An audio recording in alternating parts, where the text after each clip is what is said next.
Di pa, Joffrey.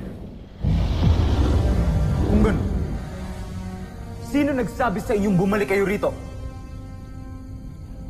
Ako ang nagsabi, Joffrey. Ano? Sinadya kong patrasin ang ating armada sa gitna ng laban nang sa gayon ay tumaas ang kumpiyansa ng Voltes 5. Babaliw ka na ba, Sandra? Yun nga ang iniiwasan natin. Dahil kumpiyansa magpapalakas kay Voltes 5. At kumpiyansa rin na magpapabagsak sa kanila. Sa oras na tumaas ang tiwala ng Voltes 5 sa kanilang mga sarili ay mamaliitin nila tayo at hindi nila tayo paghandaan. Sa oras na mangyari yun, tignan ko na lamang kung hindi sila masorpresa sa mga plano natin. Siguraduhin mo lang gagana ang iyong plano, Sandra. Dahil kung hindi, parurusahan ka ni Prinsipe Santos. dahil kung hindi, ako ang unang madidismaya sa'yo. Teka, madidismaya lang? Gaya nga ng sinabi ko sa inyo, Joffrey. Lagi akong handa. Kaya wala kayong dapat ikabahala. General Draco, ihanda mo si Ned at si Daiga para sa susunod nating plano. Masusunod.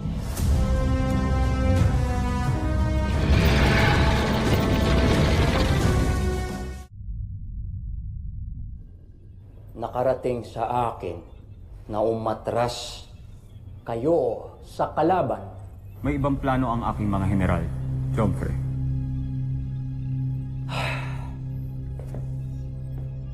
Ang general mo na pala ngayon na nagdidesisyon para sa'yo. Bakit hindi na lang siya ang ipalit ko sa pwesto mo? Ako pa rin ang prinsipe ng ating imperyo. At gagawin ko ang lahat para patunayan sa inyong karapat-dapat ako sa aking katungkulan. Isa kang malaking katatawanan, Zardos. Pero sige, pagbibigyan kita. Hindi para patunayan ng sarili mo, kundi para aliwin ako. Mahal kong Ember.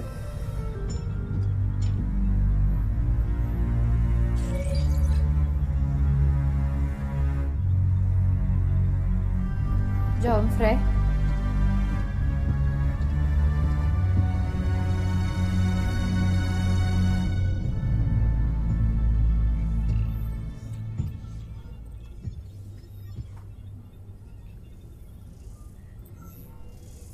Isa lang akong malaking katatawanan sa ating emperador.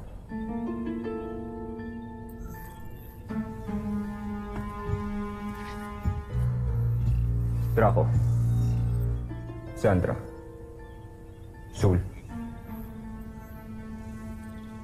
kung ano man ang plano ninyo, siguraduhin niyo magtatagumpay kayo. Dahil kung hindi,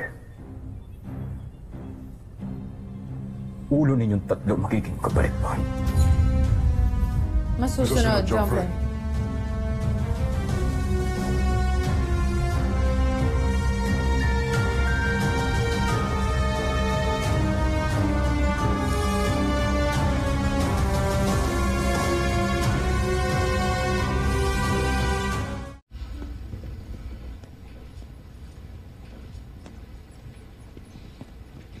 Kuya Bert, dahil friends na tayo, pwede mo ba sabihin sa akin kung anong meron kay Ate Judy?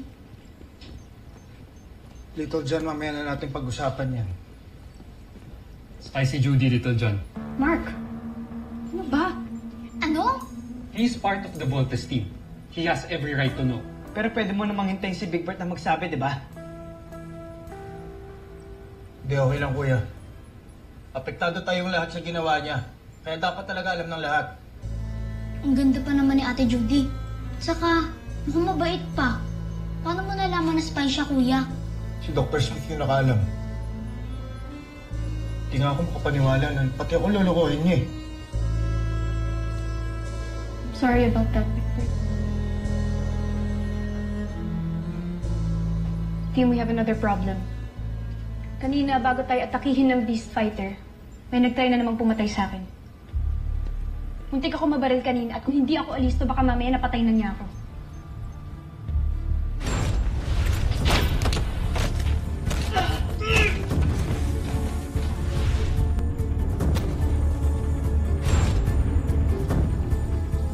Lieutenant Robinson, mabuti nakabalik na ho kayo. Bakit hindi mo ginagawa trabaho mo? Nasaan ka kanina? Alam mo bang muntik mamatay si Jamie? Ang Pable, saan ka ba galing kanina? Bakit wala ka sa kwarto? Alam mo ba nalusutan ka ng assassin? Pasensya na ho, ma'am. Siguro yun yung time na nag-report ako sa security office. It's not acceptable. Di sana naghanap ka ng reliever mo.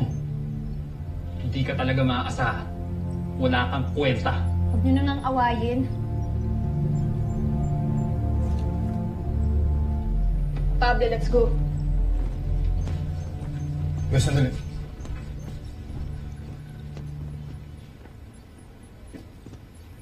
Magpapaalam lang ako sa'yo. Gagawin ko na solusyon to. Puntahan ko si Judy para ipamukha sa kanya yung ginawa niya. Huliin ko siya. Dadalhin ko siya dito sa camp.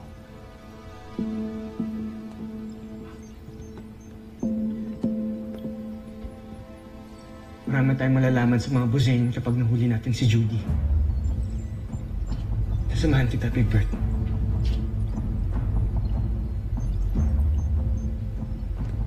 Little John, tawag ka agad kay Kuya kapag may emergency. And babantayan mo si Ate Jane. Huwag kang aalis sa tabi niya, okay? Okay, kuya. Ingat kayo, ah. Let's go. Let's go.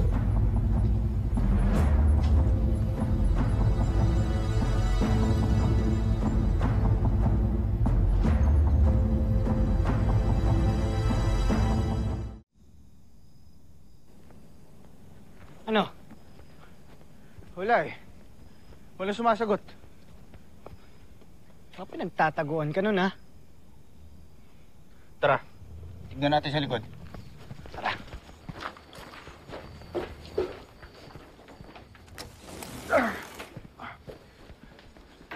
Judy! Judy! Judy, nandito ka ba? Nasaan? Wala si Judy dito, kuya eh. Baka nandun pa siya sa resto. Pwede tara, puntahan natin. Hindi. Dito ka lang. Baka bigla siyang dumating. Tawagan mo ako agad. Pag wala siya doon, babalik ako dito. Dito tayo maghihintay. Sige. Pero pag nagkita kayo ni Judy, huwag ka na magpapaloko sa babaeng yun. Kalaban si Judy, Big Bert. Alam ko. Ulit-ulit. Ina. Ingat ka.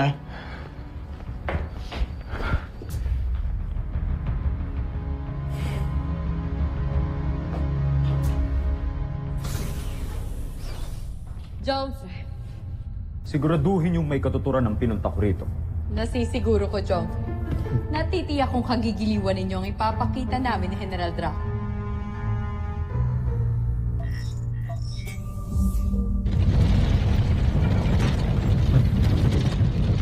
Ito na ang pinagmamalaki ninyo? Ni walang pinagbago. Yan ang akala ninyo, Johnfrey.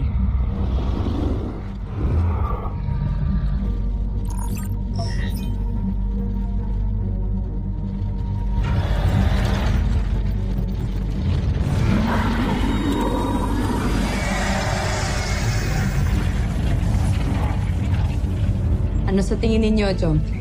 Namangha ba kayo?